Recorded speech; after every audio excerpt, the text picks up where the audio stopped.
Welcome, welcome, welcome. It's the DJ.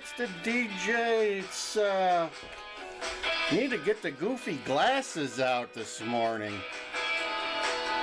There you go. Got a good show scheduled for you today. Gonna get some of my Java.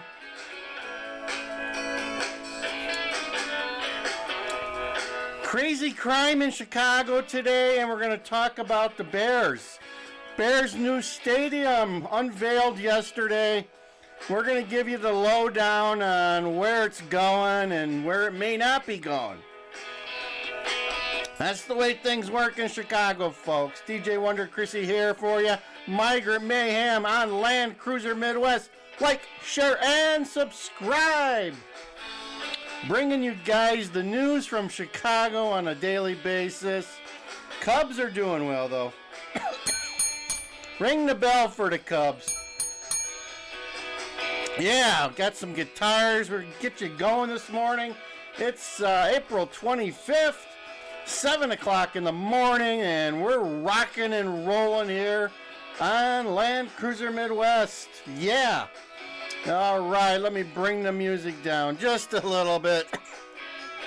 Oh man, it's too early in the morning for this. How do I do this in the morning like this?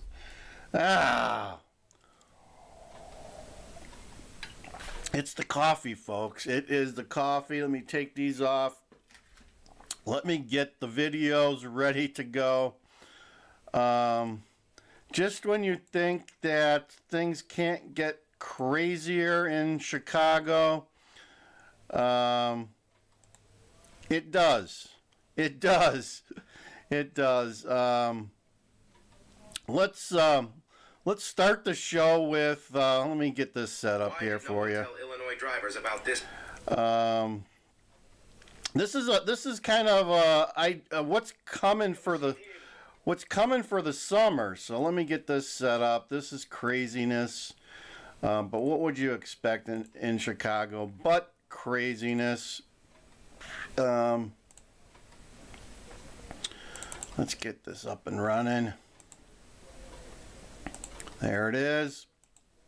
Apparently there was a lady on a bus who was unhappy about something and got into a verbal altercation with the bus driver. Yeah, it was more like this. And called a friend, right? Remember Phone a Friend? What TV show was that? You could phone a friend. Well, she phoned a friend, and the friend came and tried to beat the you-know-what out of the bus driver just for fun, I guess, at her request. So let's watch this, and then we got more crime after this. So if you're coming to Chicago for the DNC, or coming here for the summer, coming for a Cubs game, coming for, well, I don't know if you'd come for a White Sox. White Sox are like 2-18 now.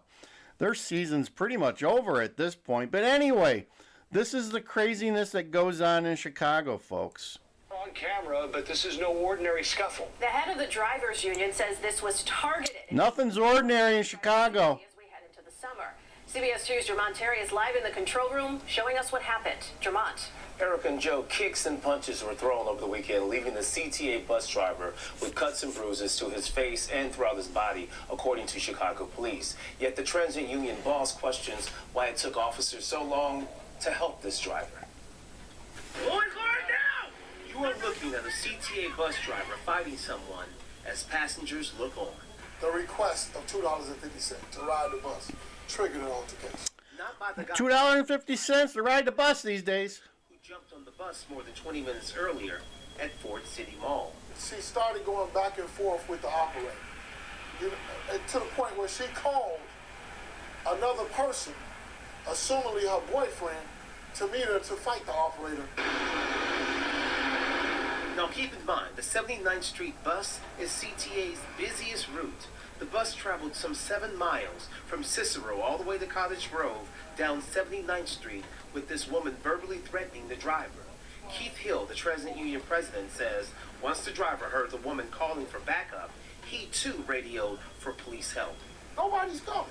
And to be clear, this driver called for help. Yeah, we out there by ourselves. We don't see police. We got no choice but to defend ourselves. The driver eventually opened his security glass and defended himself. That's where this video starts. The woman tries getting back on board to help end the fight. We're blessed there wasn't no weapons used. Chicago police responded once others called 911, but well after the bus driver's call. They arrested the woman, but the man got away. Nobody's securing the buses. We have no presence. Think about that, folks, before you take a bus. We're not going to be sitting ducks this summer. He worries this is only the prelude to what drivers could see as the weather warms up. How many more of these we got to take? Now, Hill has been calling for a stronger police presence, and he also wants CTA to get their own police separate from Chicago police. We should point out the man that was involved in that tussle and fight with the bus driver, he took off before CPD. Surprise, surprise! Got away! CBS 2 News. All right, Jermont, thank you. So there you go. That's just one. We got another one for you. Don't go away. Don't go away. Here, a 66-year-old woman's dragged onto the street, and there's some other thing. This has just happened last night. Last night in Streeterville, the Mag Mile, Hancock, John Hancock area, right there, touristy area. Welcome to Chicago. Welcome to Chicago. Incoming.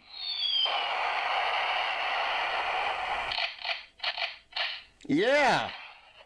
Welcome to Chicago. So let's get this one up and running for you. And this is another sad crime event. Let's check it out. Police say a 66-year-old woman was attacked by two people where I am here this morning. She is listed in good condition. It happened here in the Streeterville neighborhood just before 12:30 this morning near Fairbanks in Ohio. Police say the woman was... My mother, I'm going to bring up my mother-in-law again. Her famous phrase was, nothing good happens after midnight. And what did they say here? 12:30? That's after midnight, folks. Nothing good happens out and about after midnight. Near Fairbanks in Ohio, police say the woman was approached by two armed people on the sidewalk. One of them fired several shots while the other dragged the victim onto the street before she let go of her belongings, according to authorities. The two robbers then got away in a gray sedan, police finding bullet casings in the street. I suspect, as usual, the car that they got there was stolen. So they'll find that later on today somewhere. Now, this incident taking place minutes before another armed robbery nearby at Randolph and Columbus, close to the Hyatt. Gee, another armed robbery. Could they be connected? I believe so. That's how we do crime in Chicago these days. Not just once. We do 4 or 5 in a matter of an hour or two. Hotel. Police say two people were walking on the sidewalk when a... This is one of the nicer hotels in town, too. The Hyatt Regency, folks. Right down by the lake. Light-colored vehicle drove up. Two armed people got out and demanded their property. The police say they used a handgun to hit one of the victims in the face. Neither victim was badly injured, according to police. Welcome to Chicago. Yeah, have some here, a gun in the face. Just minutes after this robbery, there was an attempted robbery near Clark. Oh, more robbery. One robbery per night is not enough. We gotta have more. Police say two people were approached by two armed robbers. One of the victims was hit on top of her head with a handgun, according to authorities. When she tried to intervene, she is expected to be okay. Their attackers driving off in a silver sedan. Now back here live, they're all... Wow, sounds like the same type of car. To be a fourth incident near Wacker and Michigan Avenue, but so far police have not officially linked all of these together, and so far no one is in custody. Watch breaking. So there you go, just some crazy crime in Chicago. And if it's not crime, it's the politicians wanting to, let's get this one going, to use more of your tax dollars for wasteful spending. Let's play this where Brandon and J.B. Pritzker, the Chris Christie of the Midwest. Weigh in on the Chicago Bears' most recent disclosure of what they want to do with a stadium down on the lakefront, and the need for $900 million. Yeah, they need $900 million so they can make oodles and oodles of money and make their franchise more profitable. Figure that out. They want our money so they can make money for themselves. Doesn't sound like something I would want to do. But anyway, let's listen to Brandon and JB, and we'll get a little look at what's going on and what the new stadium could look like.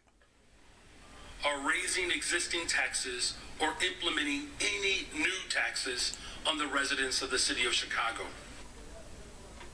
It's part of the mayor's reaction today, and even more reaction pouring in from officials across the state. Tia Ewing continues our team coverage live now at Soldier Field. Tia.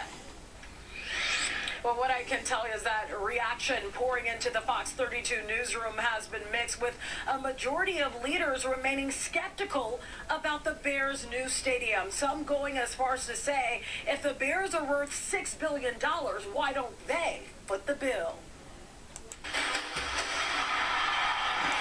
Cool looking stadium, huh? Lots of glass. Supposedly supposed to have beautiful views out into the city, but look at that. Kind of looks like Allegiant Stadium just a little bit. What could be a new Chicago Bears stadium or simply jaw-dropping. Look at that view there. There's your iconic Chicago view of the city. I'm a Bears fan. I want to be clear, and I want them to win.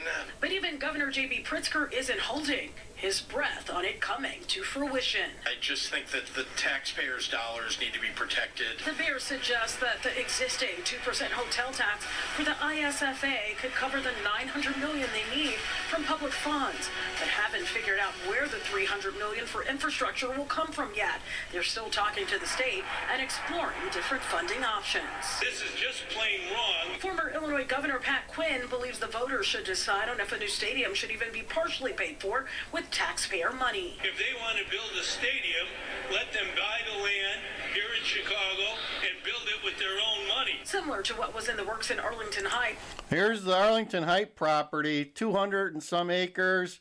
They spent $200 million on there, and now they don't even want to build. They don't want to build. They'd rather stay in Chicago, it appears. But they want your money so they can build something and make more money for themselves. When the team purchased 326 acres of land last year, that's now just sitting. The mayor says the Bears will come running back. We ultimately believe that if the Bears are told no, they will refocus their efforts on Arlington Heights. A major hurdle in the way is getting Friends of the Parks on board.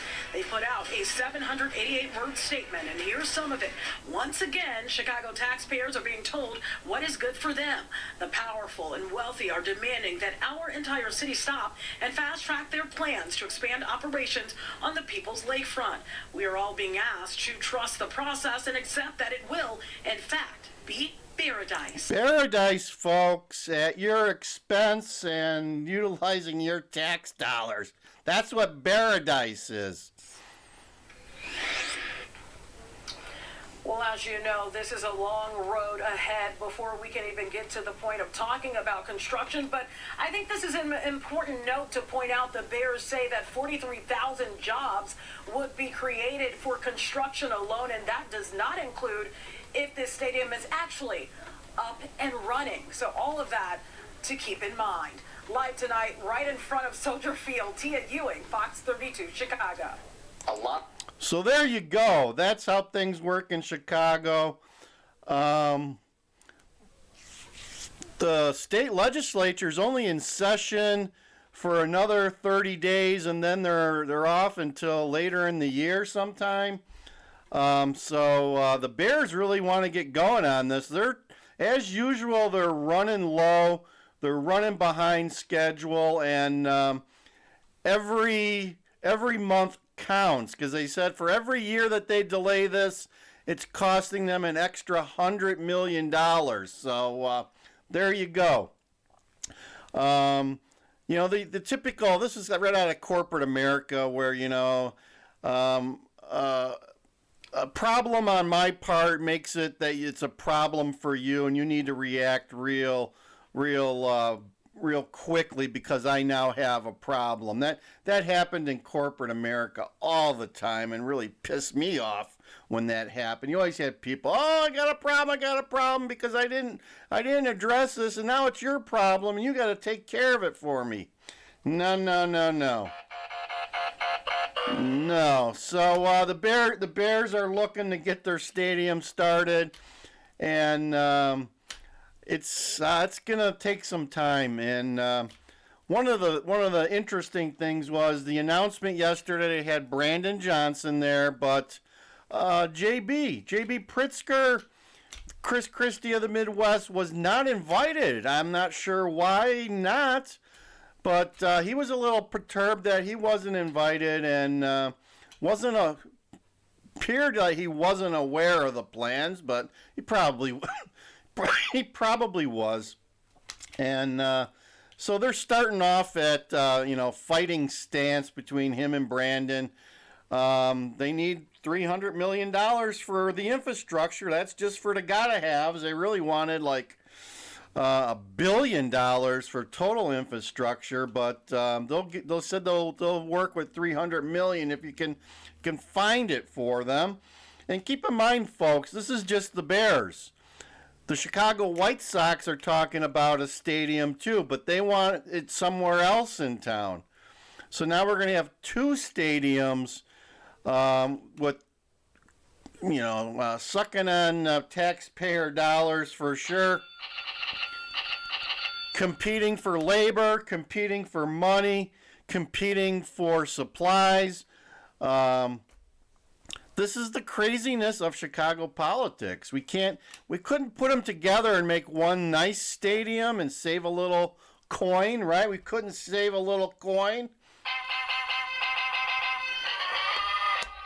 Yeah, no, we couldn't save a little coin for the taxpayer. We want to spend it all on stadiums. They're going to make these owners rich. So that's all I got to say right now about the Bears and the White Sox. And geez, who would want to spend any money on the White Sox at this point? I think they're like 2-18 right now.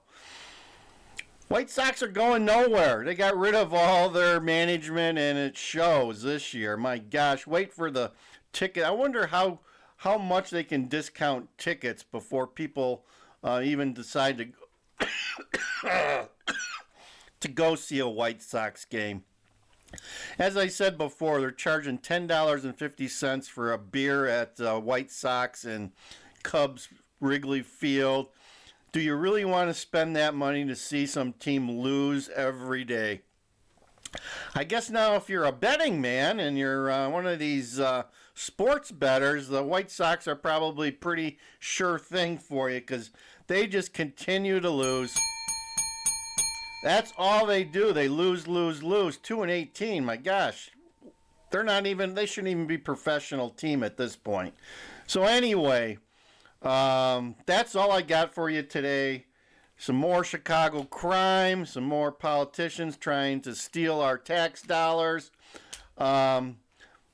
Migrant Mayhem here, folks. DJ Wonder Chrissy at Land Cruiser Midwest. Like, share, and subscribe. Just released my Charlie Beinlich double cheeseburger short. Oh my God, that was an awesome burger. If you're in the Northbrook area along, I think it's Skokie Boulevard, check out Charlie Beinlich's in Northbrook. Awesome burger. Can't beat it. Little expensive, on the expensive side, but well worth it. One of the better burgers that I've had in a hell of a long time. So there you go. I think we're done for today. Like, share, and subscribe. It does matter. It helps with the algorithm. I am DJ Wonder Chrissy, over and out. And let's leave this with a little bit of music. There you go. Have a good day. It's Thursday, April 25th.